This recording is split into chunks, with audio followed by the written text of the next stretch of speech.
Olá a todos, sou o Luiz Garcia, CEO da GX2, uma consultoria em desenvolvimento de software, com sedes em Porto Alegre, Minas Gerais, São Paulo e, mais recentemente, de forma global, nos Estados Unidos. Estamos aqui em mais um episódio do nosso GX2 Talks, nosso podcast onde nós compartilhamos conhecimento, visões no mundo relacionado à tech, especialmente nos dias atuais no contexto de IA. Estou aqui com a nossa diretora de tecnologia e de produto, Melissa Trevisan, internamente comumente chamada de Mel. Mel, seja muito bem-vinda. Na edição anterior, falamos muito sobre a inteligência artificial no contexto e no ciclo de desenvolvimento de software. Então, vamos evoluir um pouco esse bate-papo hoje, Mel. E a ideia é a gente poder conversar um pouquinho sobre como foi a evolução disso, como é que está sendo o nosso dia a dia, o que a gente está vendo ao mercado, especialmente se tudo isso que nós fizemos ao longo dessa jornada, especialmente durante o ano de final de 24, durante o ano de 25, inserindo a IA dentro desse nosso contexto de ciclo de desenvolvimento de software, se isso foi mais um ruído, uma distração, se isso realmente foi um game changing, ou se isso é mais uma promessa ali na frente. Então, eu queria muito te agradecer pelo teu tempo mais uma vez e pegar a tua percepção sobre como que está esse ambiente e o ciclo de desenvolvimento de software empoderado de inteligência artificial. Bom, Luiz, muito obrigado pelo convite. Tivemos a oportunidade de falar na edição passada. Foi uma oportunidade importante, onde nós trouxemos alguns pontos relevantes que nós utilizamos na nossa metodologia. Hoje, cada vez mais, a gente vem consolidando a nossa estratégia na área de inteligência artificial, não só uma estratégia técnica, mas também uma estratégia metodológica de como os nossos profissionais interagem com a ferramenta, como os nossos clientes interagem também com o uso dos softwares desenvolvidos com a inteligência artificial, e temos aí desenvolvido e cada vez aprendido com novas oportunidades, com novas demandas que o mercado tem entregado. Então, é uma evolução constante. Nós não conseguimos dizer que o que fizemos em 24 é o que vamos fazer em 26 e talvez o que a gente faça em 26 não seja o que vamos fazer em 27. Acho que a nossa área ela tem essa necessidade de estar em constante evolução e usar também esses aprendizados, porque eu entendo muito que o que a gente fez em 24 nos levou a 26. E o que a gente está fazendo em 26 vai nos levar a 27, 28 e 30. Então, é uma caminhada contínua para que nós conseguimos entregar realmente valor e entregar algo coerente com o desenvolvimento da inteligência artificial atualmente no mercado. Legal. Hoje, do jeito que está, obviamente que é uma jornada, como tu mesmo comentaste, Mel, hoje, no cenário atual e na maturidade que nós temos desses processos, metodologia e ferramental, ele de fato é uma transformação, ele é o nosso game changing, ele está mais voltado com uma expectativa que lá na frente se torne, ou seja, uma promessa, ou ele ainda, como a gente escuta no mercado em alguns comentários, de que ele é mais uma distração e um ruído? Não, não é uma hype. Não é algo que vai passar, não é algo que simplesmente amanhã não vai mais existir. Nós temos que entender como sendo algo realmente que veio se consolidando e mudando.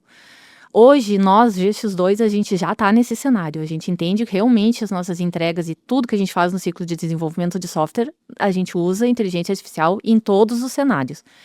Toda empresa utiliza, não é só toda a área, a fábrica utiliza para a entrega do ciclo de engenharia nas suas atividades frente aos seus clientes, mas também as nossas áreas de back-office todas também utilizam. Nós temos um mindset voltado para a inteligência artificial. É totalmente diferente, não é realmente algo passageiro, não é algo esporádico, é um game change. E a GX2 já entendeu isso e já vem trabalhando com essa mentalidade. Todas as nossas áreas, por exemplo, para vocês conseguirem identificar.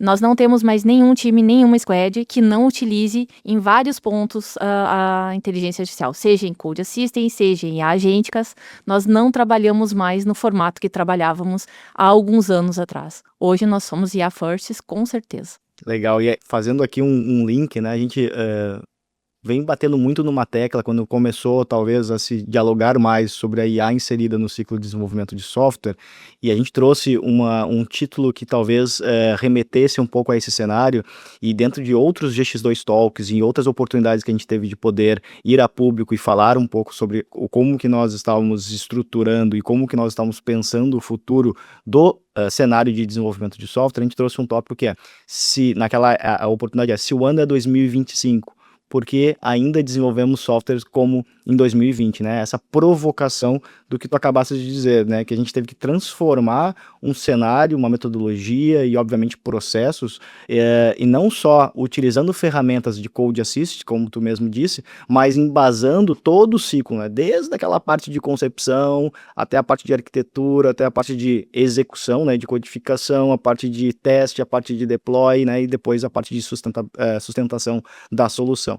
Então, acho que isso é muito legal, porque o que eu quero dizer é que eu acho que para nós está mais do que certo de que é um caminho sem volta, né? Para a gente é um ponto final ao ponto daquela discussão se ela mais ajuda ou se ela atrapalha ou se ela vai fazer parte ou não vai fazer parte dos nossos processos. Como tu mesmo disse, isso já está enraizado dentro do nosso processo, né? Sim, nós não temos mais dúvida sobre a utilização.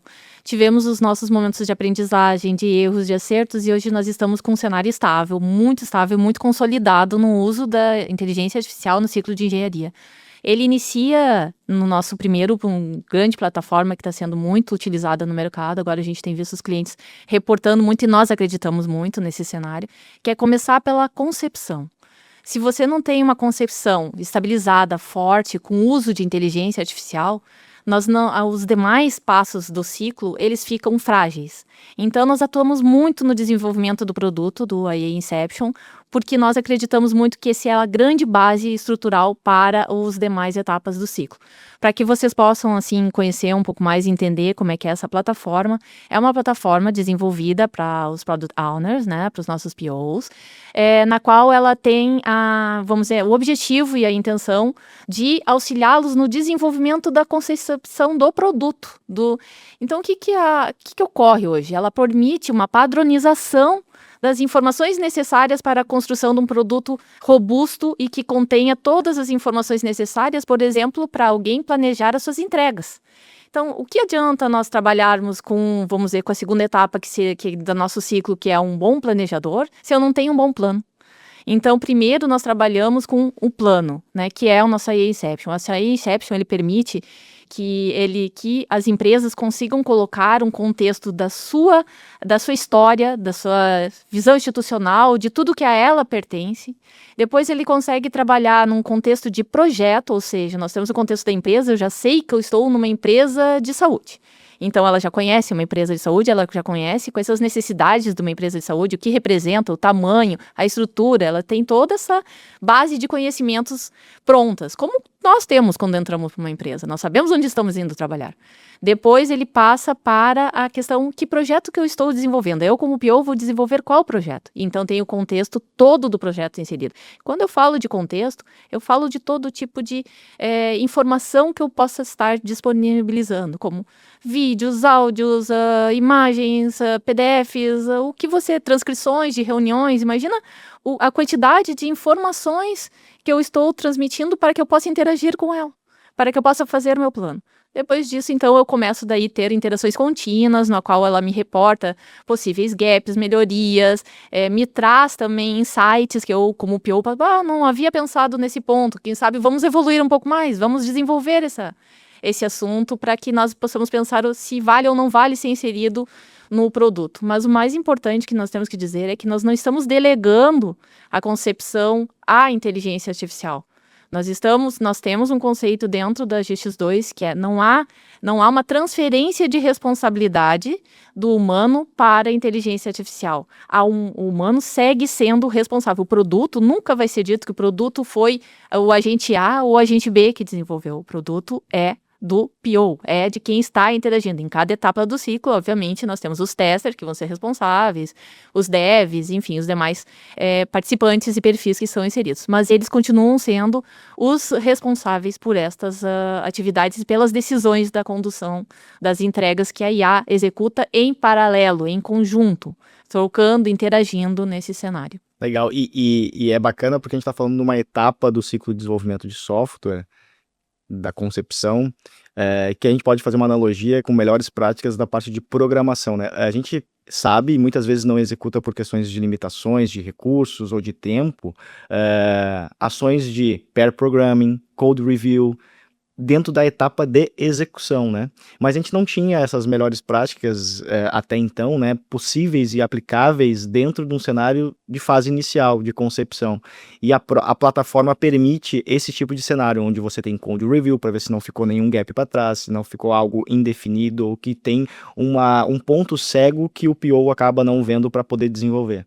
E eu acho que isso traz muito, e é bacana porque a gente estava falando, né, se o ano era 2025, porque a gente ainda desenvolvia software como 2020, agora, como a gente já entendeu que é o caminho sem volta, e que não há mais possibilidade de desenvolver software como nós desenvolvemos em 2020, o cenário muda um pouquinho quando você traz por essa ideia de que o mais importante nesse momento é o penso do meu produto também, né, nessa etapa de concepção. Então, me atrevo aqui a fazer um pequeno ajuste agora, né? Se o ano é 2026, por que a gente ainda está entregando software nos padrões de 2020? Né, com as ferramentas disponíveis em 2026, ou seja, a gente está utilizando inteligência artificial muitas vezes para entregar um software talvez mais rápido, fazendo ele de uma forma mais segura, com coberturas de testes e entre várias outras benefícios, né, quando eu embarco a IA dentro desse ciclo, mas o meu resultado final está sendo muito parecido, né, pelo menos é isso que a gente tem visto no mercado, sem esse quesito do penso de um software voltado por uma nova necessidade. Então eu queria trazer um pouco isso à tona. Hoje os nossos usuários, né, eles estão acostumados a trabalharem com ferramentais que são ChatGPT, Gemini e várias outras de interface de inteligência artificial. Então a necessidade, o que ele busca nos seus softwares corporativos vão ser as mesmas, né? Quando surgiu produtos que determinaram novos padrões de UX, UI e comportamentos, eles ditam esse ritmo. Hoje nós temos padrões, né, de inteligência artificial ditando o ritmo de como que o consumidor deseja obter as informações e interagir com os nossos softwares. Mas a gente ainda, especialmente dentro do mundo que a gente acaba vivendo e comparando empresas de consultoria em desenvolvimento de software, entregando, ou os nossos próprios clientes que precisam endereçar soluções com software, entregando software nos padrões de 2020, né? Independente se eles usam ou não usam IA para desenvolver esse software. Me traz um pouquinho o teu ponto sobre esses tópicos, Mel. Olha, eu acho que realmente a gente não avalia o impacto da IA na nossa forma disruptiva de pensamento, de estrutura mental, de como nós conseguimos entender os nossos sistemas. Vamos falar aqui mais de software, que eu acho que para nós focarmos num ponto, mas vamos pensar. Hoje, as nossas estruturas, a nossa forma de sistematizar as nossas relações neuronais, elas trabalham com indexação. Inclusive, nós humanos trabalhamos com indexação. Os bancos de dados vieram através de uma análise de como nós armazenamos os dados e as informações, né? Então, pensa, né? Antes, nós trabalhávamos no modelo estruturado, ou seja, os menus estão aqui. Eu sei que se eu apertar aqui, está o menu de relatório, eu sei que se eu fizer aqui, vai estar os menus, vamos dizer, de financeiros, contas, enfim, todos os menus que pertencem a um software, seja ele de qual via de negócio há. Agora nós estamos num cenário totalmente diferenciado, num cenário em que nós entramos e passamos a ter que nos comunicar com alguma ferramenta, que no caso é a inteligência artificial, para nos orientar e criar essa estrutura de utilização do software. O que a gente percebe nisso? O que nós percebemos como GX2, né? É uma trajetória. Não, se você entregar hoje um prompt e uma tela em branco e botar um sistema financeiro, não, estou te entregando um sistema financeiro, você tem aqui o prompt e tudo que o sistema financeiro faz está sendo gerenciado por agentes que você não está vendo, mas eles vão executar o que você pensa. A ansiedade humana, o humano vai parar e vai ter um certo bloqueio, ele vai olhar e dizer assim, tá, mas o que eu tenho que pedir mesmo? Como é que eu vou pedir? Eu tenho que pedir um relatório de contas, mas antes eu apertava aqui no botão aqui, relatório de contas. Agora eu tenho que falar que eu tenho um relatório de contas, em que momento eu falo, qual é a estrutura, a orquestração dessas ações. Está tudo voltada para nós. E o que a gente percebeu nos nossos produtos? É uma trajetória, é uma mudança. Então, se você simplesmente entregar esse cenário, ele não vai deixar de funcionar, ele funciona, os agentes estão altamente desenvolvidos e vão conseguir executar exatamente as ações. Agora, mas nós humanos não estamos prontos. Então nós temos que primeiro fazer um letramento para nós, para que nós conseguimos estruturar isso, para que depois a gente passe para o software. Então, o que a gente entendeu? A gente faz em etapas. Nós temos a utilização da IA como um grande orquestrador. Os nossos agentes internos do software, eles executam todas essas ações que eu referenciei e muitas outras mais, né, do que nós temos softwares de diversas naturezas, né, com ações diferentes, mas nós deixamos também para o humano que está interagindo um guia, uma forma dele conseguir chegar nessa estrutura, nessa orquestração, para que ele não se perca, para que ele entenda, é um mundo muito vasto da comunicação, ele precisa ter alguns guidelines que ele consiga ir seguindo para que ele consiga chegar no seu objetivo. Então, nossas ferramentas, por exemplo, de Inception, inicialmente nós tivemos esse cenário, nós deixamos livre, e daí nós percebemos que isso estava causando uma certa ansiedade, às vezes, até pelas questões das distrações humanas, a mente pensa em muitos cenários, havia uma certa... se perdia um pouco o contexto do objetivo. E nós começamos, então, a auxiliar os nossos usuários POs, deixando o mínimo possível de caminhos definidos, porque senão tu tira a criatividade e o ganho que a IA traz, mas também trazendo para eles pequenos guias por aonde você tem que chegar para que ele consiga ter uma interação positiva e robusta com a inteligência. Sim. E o que a gente percebe também quando a gente interage, acho que tu colocaste muito bem, Mel, de que existe aqui uma jornada, uma transformação, e quando existe uma jornada, uma transformação, nem sempre, ou eu diria que quase sempre, a gente tem velocidades diferentes. Então, para alguns isso vai ser mais rápido, para outros isso vai ser mais lento. O que eu quero dizer com isso? Essa transformação, por exemplo, do uso de linguagem natural, que a gente está acostumado hoje quando utiliza um ChatGPT, um Gemini da vida, obviamente que isso já é uma realidade para muitos, mas não para todos ainda. Ou até para todos, mas não na mesma intensidade. Alguns usam mais, outros usam menos. A própria engenharia de prompts, de como fazer ele, dando contexto, aplicando as melhores práticas, para alguns isso já está enraizado, para outros ainda precisa desse letramento que você comentou. Então o que a gente percebe é nosso papel como consultoria, inclusive, também, alertar os nossos clientes, alertar o mercado de que os nossos softwares, primeiro, precisam estar preparados para serem consumidos nesse formato. Né? Hoje, eu gosto muito do exemplo do Gmail, porque eu acho que ele traz muitas... é muito fácil eu demonstrar algumas mudanças de comportamento. Lá atrás, o Gmail ele foi um precursor para colocar no mercado padrões de usabilidade que não se tinha antes. Então, por exemplo, lá atrás o uso de Ajax, por exemplo, né, que é a não necessidade de eu ter que o usuário clicar no botão para que a tela atualize, o refresh, né, e eu poder ter isso de forma constante, evolutiva, de eu ter gatilhos para que eu possa receber informações, né, chegou um e-mail, notificações, isso até muito tempo atrás, né, pode hoje ser muito normal, mas tempos atrás isso não era, e aí veio novos padrões e estabeleceram novos formatos. E o Gmail continua sendo hoje, né, uma plataforma Google e uma plataforma sempre incorporando questões relacionadas à inovação. Hoje, quando você vai escrever um e-mail, você tem o apoio da inteligência artificial para você escrever, para você responder, para você tornar aquele seu texto melhor, né, seja mais polido, mais completo, mais reduzido e assim por diante.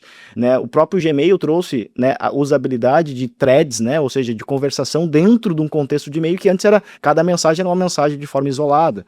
Enfim, tem várias coisas que, conforme o usuário vai usando, então, de novo, o que o Gmail tem a ver com tudo isso? Conforme o usuário vai usando aquilo de forma pessoal, ele começa a desejar aquele comportamento nos seus softwares que são corporativos. Então isso dita o ritmo de muita coisa. E aí quando você tem Gemini, ChatGPT com linguagem natural, onde me traz tal informação, ele me traz de uma forma estruturada, ele compara, ele calcula. Se o meu software começa a não ter essas funcionalidades, se o meu software, e a gente estava falando recentemente sobre uma solução de intranet, né, que está sendo desenvolvida, se eu tenho lá um cadastro de notícias, um cadastro de notificações ali, né, avisos, por exemplo, ele é basicamente um campo input onde o usuário vai lá e digita. Mas facilmente eu consigo tornar isso muito mais atrativo com inteligência artificial. tornando até para apoiar na escrita, ou seja, no início, né, coloca uma intenção, ele coloca uma revisão, algo que o torne mais fácil aquele processo, de fato colocando a inteligência artificial em algo que era simples, mas ali eu agrego mais valor. Né? Quando eu tenho um dashboard com muitas informações, eu tenho a possibilidade de incorporar a inteligência artificial ali para me ajudar na interpretação daqueles dados. Quando eu tenho um conjunto de dados, por exemplo, eu tenho lá um log das últimas interações com o meu cliente num CRM, e aí eu vou ter uma inteligência artificial que me dá o resumo das últimas interações e das intenções que ali aconteceram. Ou seja, inteligência artificial sendo utilizada para desenvolver funcionalidades que até então não se tinha. O que não pode acontecer mais é a gente não pensar que o meu software tem que ter esse tipo de comportamento, porque o consumidor ele está exigindo isso atualmente, não é? Sim, e se nós formos avaliar, faz todo sentido, né? Nós estamos aqui tivemos esse momento da inserção da inteligência artificial, e nós vamos ir contra a maré, nós vamos fazer mais do mesmo, né? Não faz sentido, nossos clientes, eles podem não estar totalmente letrados, mas eles também não estão na fase zero. Nenhum de nós estamos na fase zero no uso de inteligência artificial. Então, se nós continuarmos a escrever e desenvolver software com os mesmos conceitos, né, que nós fazíamos antigamente, nós vamos estar obsoletos, nós vamos ficar no caminho.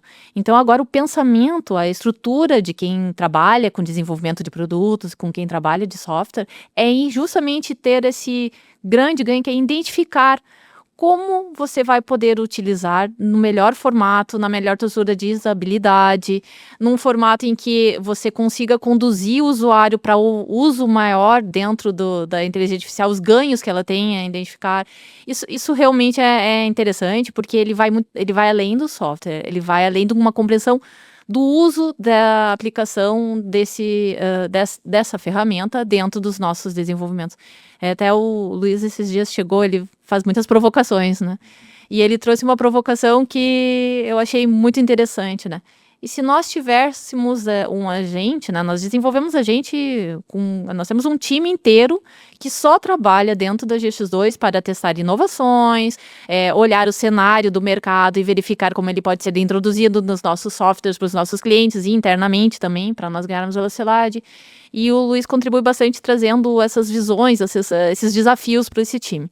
Então, é um desafio que ele trouxe. E se nós tivéssemos agentes que pensássemos junto conosco, não no momento em que o software já está definido, mas pensasse na necessidade e, através dessa necessidade, como que esse agente poderia, junto com, vamos dizer, com um PO, entender como atuar dentro dela. Vamos pensar um agente que estivesse do nosso lado, ouvindo junto, propondo coisas entre o PO e o agente, através do que ele está recebendo de insumos dos clientes. Então, olha que coisa interessante, a gente está falando de criação, nós não estamos mais falando de uso para agilidade, para qualidade, para tempo. Não, nós não estamos falando disso, nós estamos falando num outro cenário. Um cenário onde eu vou começar a criar. E eu vou começar a criar com um parceiro que já tem 1 milhão de informações de outras enfim, oportunidades que tem no mercado, e conhecimentos, e história, e coisas que nós humanos não vamos nunca conseguir deter todo esse conhecimento, mas ele está me ajudando, me trazendo insights, me provocando a pensar oportunidades diferentes. Eu achei isso muito interessante. E essa é a evolução que nós estamos agora trabalhando no IA Inception. É pensar, ok, nós já estamos prontos para fazer um grande produto onde os demais agentes do ciclo de desenvolvimento, que planeja a entrega, que executa a entrega, que testa essa entrega, que faz o deploy dessa entrega, esses agentes, a gente já está entendendo que eles já fazem parte do nosso trabalho. Agora vamos ir mais além. Vamos pensar agora em agentes de criação. Sim. Né? É legal porque tempos atrás a gente estava conversando e tu trouxeste uma leitura, uma reflexão do CEO da NVIDIA quando ele questiona sobre o que é inteligência, né? Fala um pouquinho sobre isso, Mel, que eu achei fantástico. Eu estava casualmente, como qualquer um de nós, dando uma passada por diversos sites e informações, eu acompanho bastante o mercado, e ele comentando sobre qual é a nossa definição de inteligência, né? No passado, nós tínhamos aquela conclusão, não, pessoas que desenvolvem software têm que ter uma capacidade algorítmica, lógica, enfim, uma série de habilidades importantes que, teoricamente, não vamos, né, nos levam a profissionais que têm aí um desenvolvimento da sua inteligência significativo, né, para conseguir exercer essas funções. Mas o nosso conceito de inteligência, ele está mudando, né? O que é inteligência? A capacidade que a máquina não detém. Hoje, ela, com certeza, nos próprios, posso afirmar isso, que nosso ciclo de engenharia de software, o uso da inteligência artificial, ela elevou um grau muito significativo a nossa capacidade dos nossos desenvolvedores e dos demais perfis que utilizam, POs, Scrum, porque nós, dentro da GX2, todos os perfis usam, de alguma forma, os agentes. Mas vamos pensar então, se isso está delegado a ela, se ela tem essa capacidade, essa inteligência, o que nos diferencia? O que é inteligência então? Então a inteligência ela já não está mais nessas capacidades, nessas habilidades. Ela está em algo que a inteligência artificial, que segue sendo uma máquina, não detém, que é a capacidade de enxergar o que não está dito. O que não está claro é a percepção humana, vamos supor, você vai para uma entrevista com um cliente, ele vai te descrever tranquilamente o que ele precisa ou o seu problema e o que ele não está falando. Ou seja, a capacidade de processar essa informação dele não é a mais a inteligência. A capacidade de realizar atividades complexas já não é mais algo que a gente define como sendo um ser inteligente, porque isso hoje nós conseguimos delegar. Né? Exatamente. A nossa inteligência, ela tá no que nós não delegamos. Nós não delegamos percepções, elas não estão claras, a inteligência artificial ela é muito mais literal. Ah, mas ela pode ver microexpressões? Será? Será que todas elas estão representadas na nossa imagem, nos nossos olhos, nos nossos comportamentos? Então, eu vejo que nós humanos agora temos uma nova capacidade de inteligência. A nossa inteligência emocional, ela ganhou outra proporção também. A nossa capacidade de entender as nossas comunicações entre humanos é algo que ela também ainda não detém a inteligência, né, que nós estamos falando o suficiente para exercer. Esse vai ser o nosso diferencial. E sempre vai ser. E eu acho que o nosso papel, especialmente como GX2 de consultoria, é poder apoiar nesta fase transacional que a gente está vivendo. Porque, de novo, a gente tem falado muito sobre a era da IA, né, AI native, enfim, uma série de termos recentemente utilizados.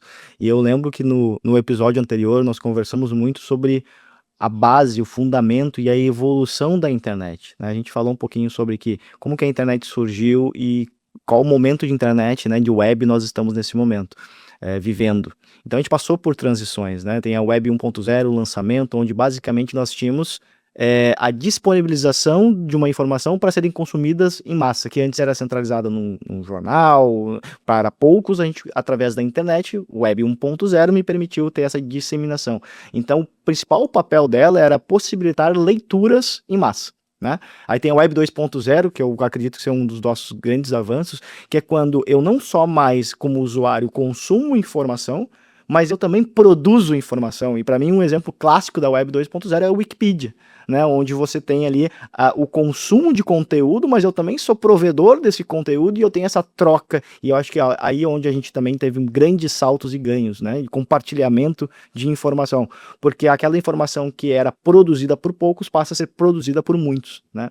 Aí eu tenho a Web 3.0 com algo muito mais voltado para rastreabilidade, por segurança. Então surgem os conceitos de blockchain, de tokenização e assim por diante. E aí rapidamente a gente chega na Web 4.0 e eu acho que a Microsoft, muito inteligente, já denomina esse nome de Web 1.0, 2.0, que precisa de uma certa tradução para entender, e já coloca um nome que remete à nossa realidade. Então hoje nós estamos vivendo a Web 4.0, que nada mais é do que a web agêntica.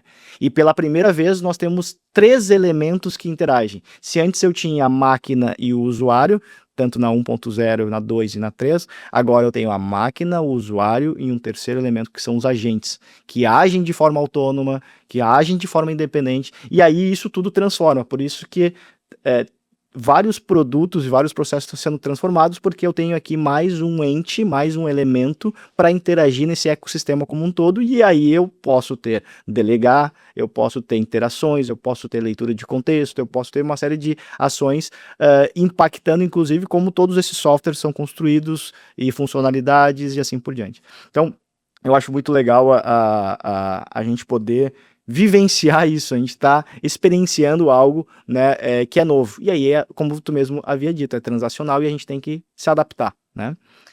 Dentro desse contexto, eu vejo que sempre a evolução ela causa desconfortos e inseguranças. E aí, inevitavelmente, a gente cai num ponto que ou eu sou muito para frente, eu tenho alguns riscos, ou eu fico um pouco para trás e aí eu fico mais obsoleto, até correndo o risco de não ter tempo hábil de evolução.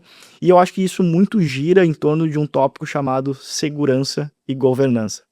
Mel, me diz um pouco assim do que a gente está vendo ao mercado, ou tu especialmente na especialização que tens na área de engenharia, né, e na liderança dentro da GX2, na engenharia de software e de produto, como é que a gente tem endereçado isso para tentar, de certa forma, tranquilizar de que existem caminhos possíveis que garantem segurança e governança? Nós temos nossos clientes reportam vamos dizer, uma grande dificuldade de entender um cenário seguro para o uso da inteligência artificial. Claro que o mercado também tem muitos ruídos, muitas informações. Você vai ser invadido, seus dados estarão expostos. Há uma conversa assim muito terrorista a respeito, mas há uma pouca disseminação de como que esses itens já são também trabalhados e podem tranquilamente ser atendidos, né? Você não precisa ter os seus ambientes expostos, você não precisa ter as suas informações correndo livremente. É uma questão de como lidar com as questões de segurança.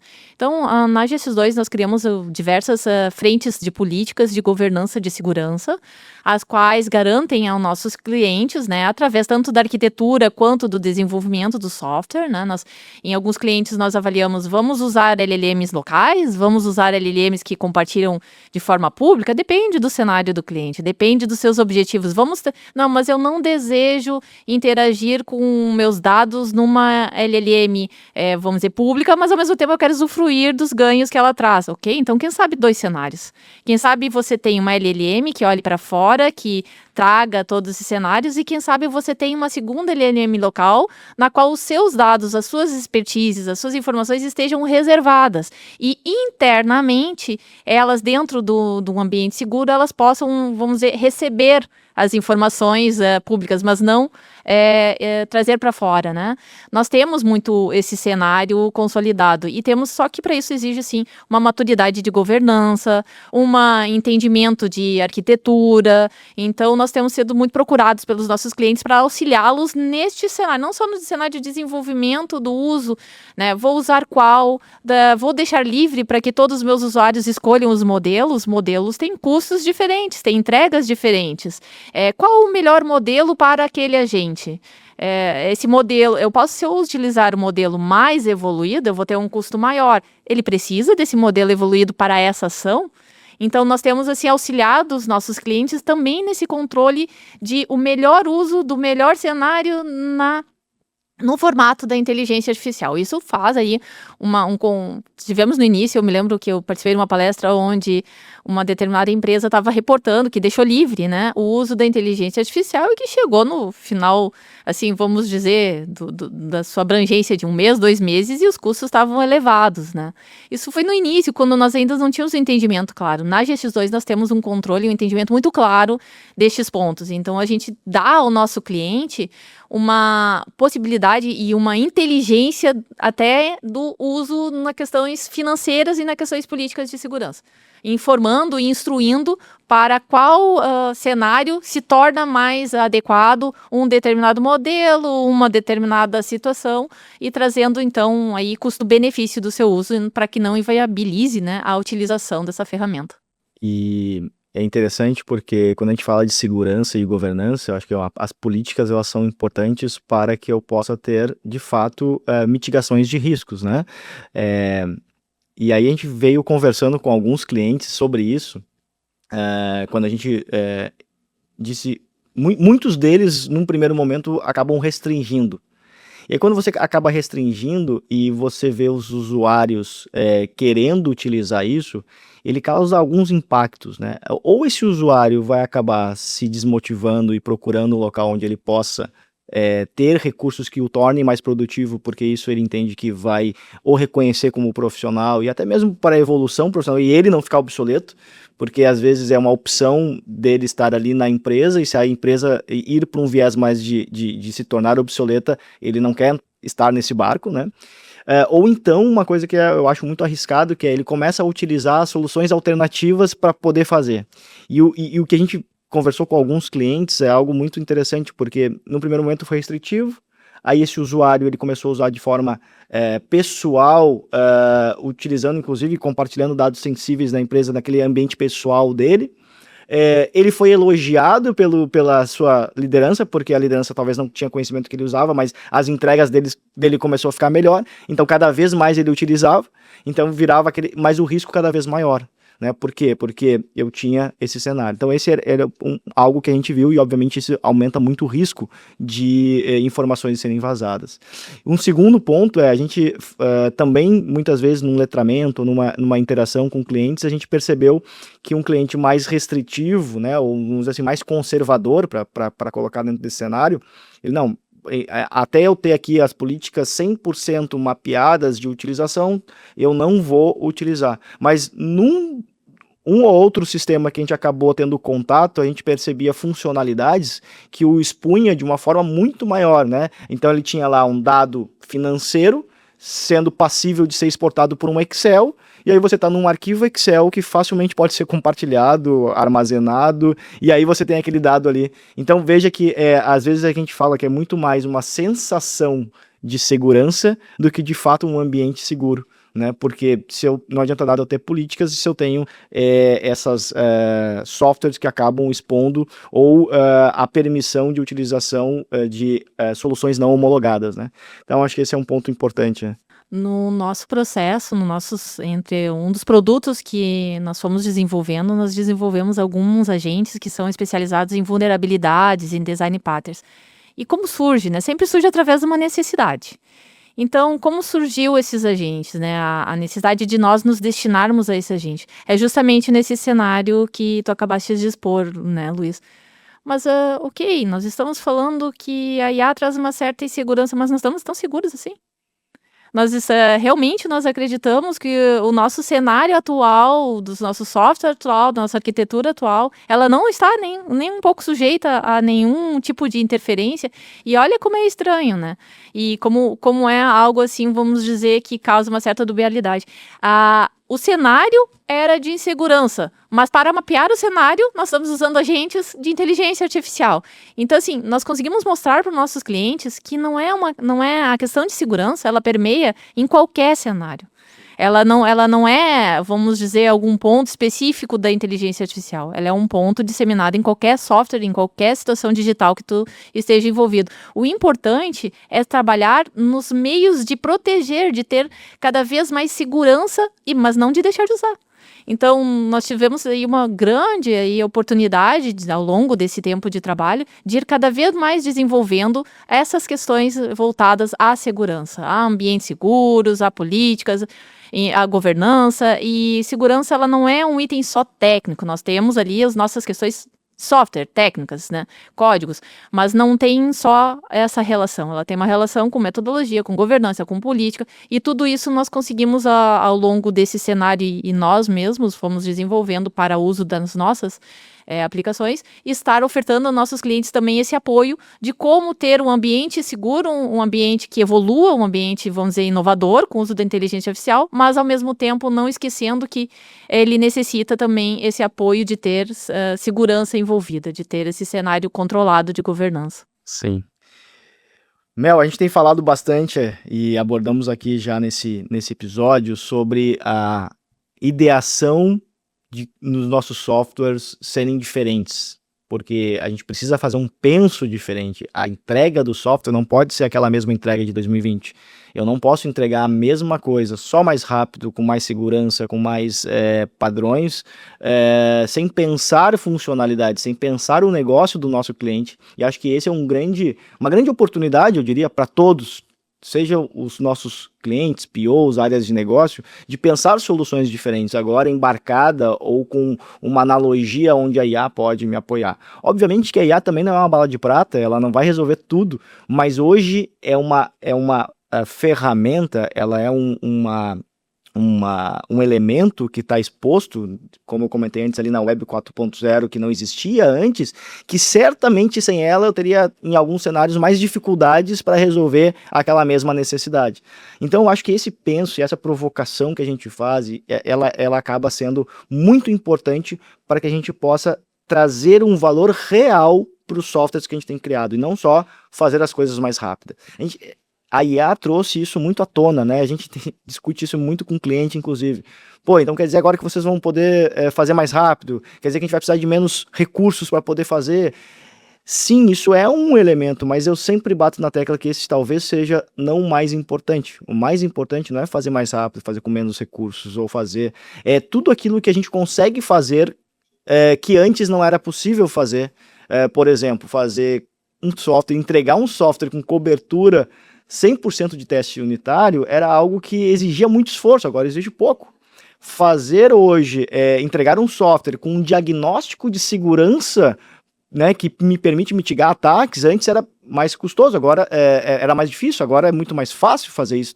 Tá enraizado hoje, por exemplo, no nosso ciclo de desenvolvimento. Então, pensar os benefícios muito mais do que somente a parte da velocidade, né, e performance, eu acho que é algo que a gente tem que se policiar para entender mais.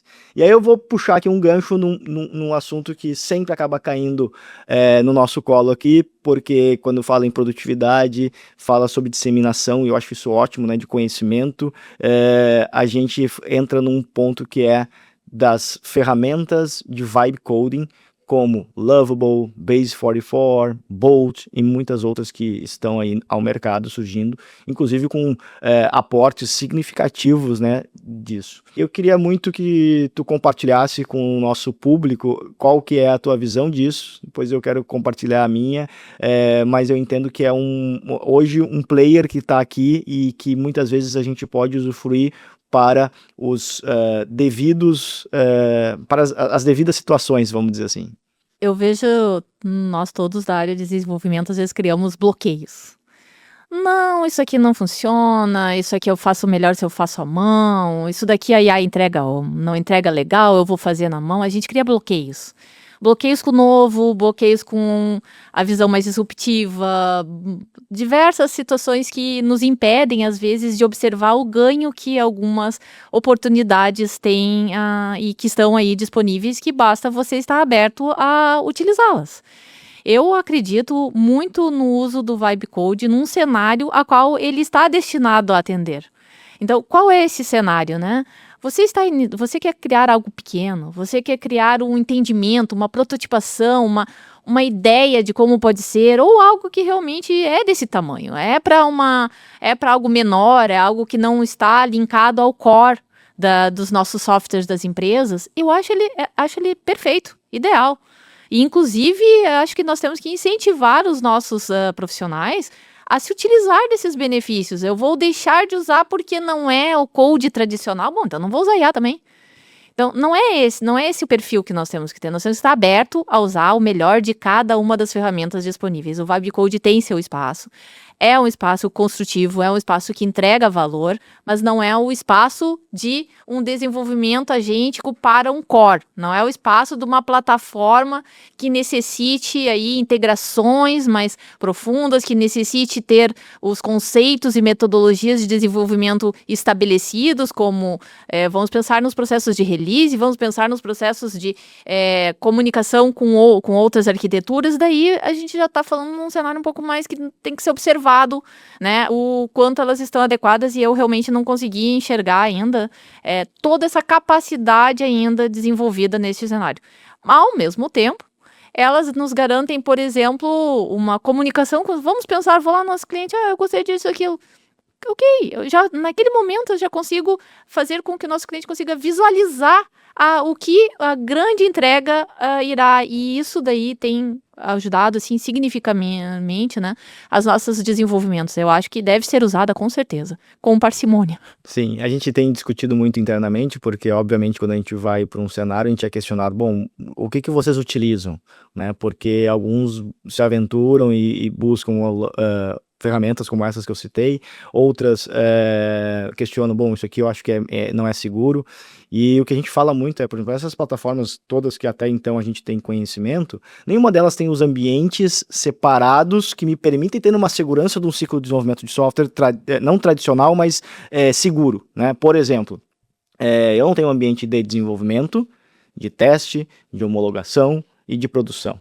Né? Eu não tenho isso dentro dessas plataformas, porque ela não serve para isso, ela não foi criada para isso, né? Mas facilmente eu consigo ter uma ideia, colocar as minhas intenções e solicitar para que ele me ajude a endereçar isso, de forma que eu vou trazer essa ideia para o nosso usuário, para que ele valide se é esse o caminho que ele deseja, né? Então, ele é muito útil para essa parte que você mesmo citasse, de ter validações, de ter a parte de prototipação, soluções micros, pequenas, mas eu não enxergo esse cenário, compartilho da mesma visão que tu, Mel, num cenário de média e grande empresa, especialmente conectado a um core que me exige, né, uma segurança. Exemplo, se eu faço a publicação disso no ambiente produtivo e eu estou desenvolvendo novas soluções aqui, novos módulos, e aqui surge um bug, eu não consigo ter um ambiente isolado para resolver esse bug, publicar isso e continuar essa etapa do novo módulo,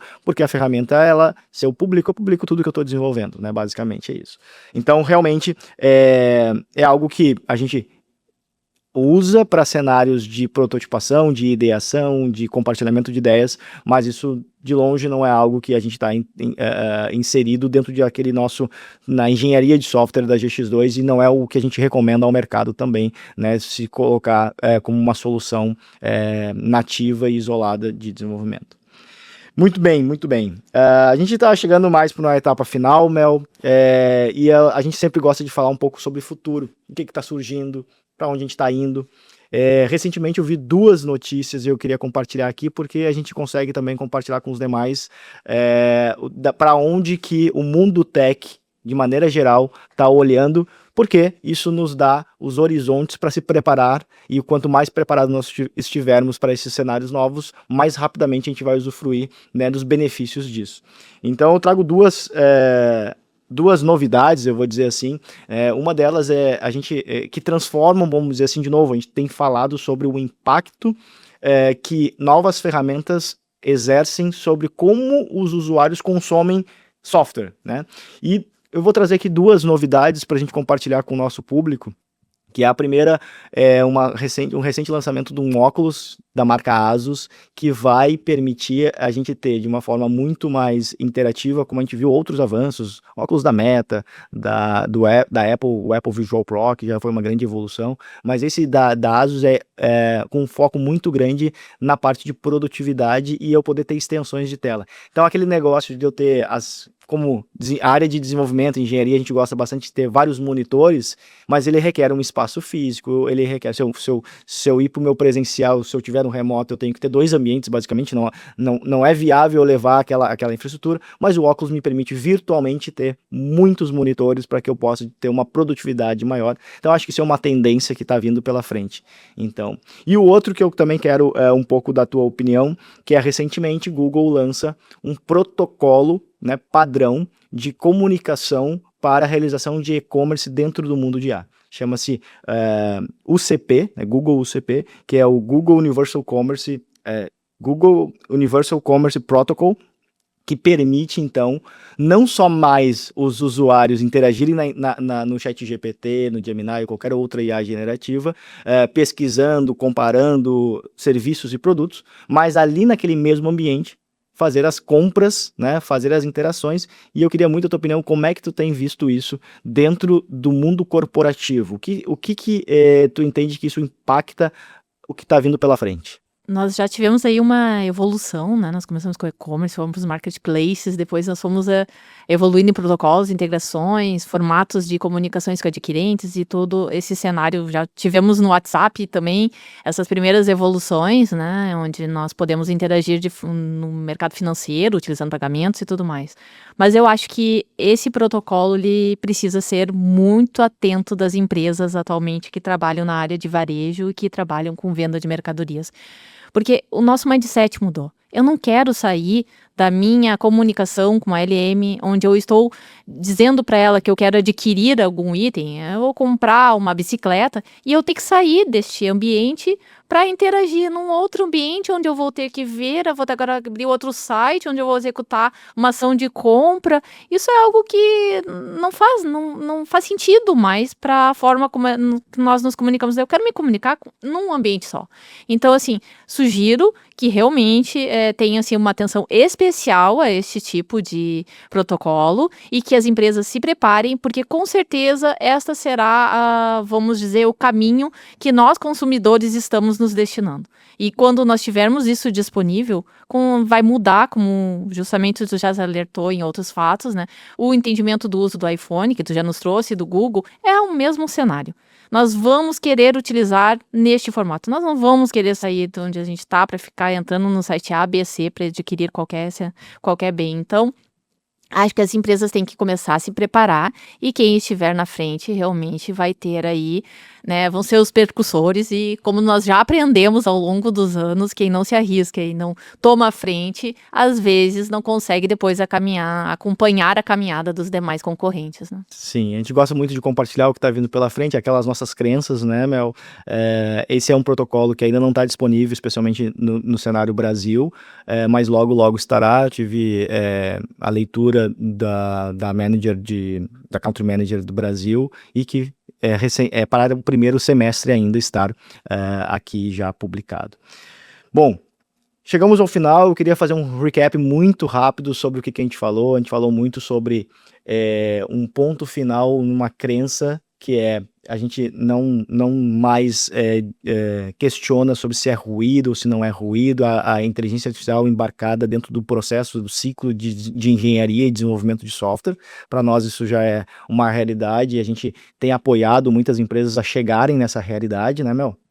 A gente falou muito sobre essa mudança agora, ou seja, a evolução de não só fazer software em 2026 com as ferramentas de 2026, mas fazer software pensando no consumidor que está hoje acostumado com realidades diferentes, né? Então a gente tem que adaptar os nossos softwares para que a gente não entregue em 2026 software no padrão de 2020. Então a gente veio muito nessa batida e estamos batendo muito nisso, porque como a gente comentou, é uma jornada de transformação. E essa jornada de transformação exige letramento, exige uma nova adaptação, exige treinamento de uma mentalidade diferente de conceber software, de idealizar software, né? Então, e aí você trouxe muito bem um produto que nós construímos, é uma plataforma que é licenciada, temos alguns clientes, inclusive, já utilizando elas, lançada recentemente no início do ano, mas já com clientes dando excelentes feedbacks, onde nós conseguimos tratar a parte de Inception de uma forma muito, muito organizada, pautada em cima de inteligência artificial para resolver esse processo, que não só na construção de software, mas na ideação. Falamos um pouquinho sobre a parte de governança, a parte de segurança, falamos bastante sobre o Human in the Loop, né, que é um conceito que nós internalizamos de que não podemos delegar responsabilidades para a inteligência artificial. Ela é o nosso motor, ela é uma ferramenta, mas a responsabilidade permanece. Nós nunca vamos falar que algo não deu certo por causa que a IA executou errado, não. Essa IA ela está sempre atrelada a um humano, então se algo não deu certo, a responsabilidade permanece sendo humana. E falamos um pouquinho sobre essas novidades que a gente está vendo aí ao mercado, tudo que a gente está vendo para frente. Então acho que foi um excelente bate-papo. Mel, eu queria muito te agradecer ao teu tempo, a tua inteligência, e não a inteligência artificial, mas a inteligência de conseguir externar um pouco de como é o nosso penso relacionado a toda essa mudança e essa jornada de transformação e como que a gente está vivenciando o uso da inteligência artificial sendo esse game change em vários setores, né, inclusive o nosso, obviamente. Quero convidar a todos que não conhecem ainda a GX2 ou que queiram desejar conhecer um pouco mais sobre nossos produtos e serviços. Nós temos hoje uma área voltada só para soluções de inteligência artificial chamada GX2 AI Solution, onde nós temos várias soluções embarcadas já e empacotadas, como por exemplo, adequação de CNPJ alfanumérico de forma ágil. Nós temos a parte de migração de sistemas legados com o uso de inteligência artificial. Nós temos uma parte do AI Inception, né, que é a plataforma que permite fazer a criação e ideação de produtos integradas às principais plataformas de gestão de projetos como Jira, Microsoft Azure DevOps, ClickUp, Monday, entre outros. E temos uma solução voltada para a parte de verificação e diagnóstico de segurança em código, né? A gente tem um viés muito grande relacionado à parte de segurança e esse é um produto em que a gente faz um diagnóstico e recomendação para que os nossos softwares sejam cada vez mais seguros, baseado no OWASP Top 10, entre vários outros padrões de segurança. Por fim, agradeço a todos por terem ficado conosco até este momento. O GX2 Talks encerra-se por aqui, ficamos com esse episódio e espero vê-los em breve. Um abraço. Um abraço e muito obrigado pelo convite.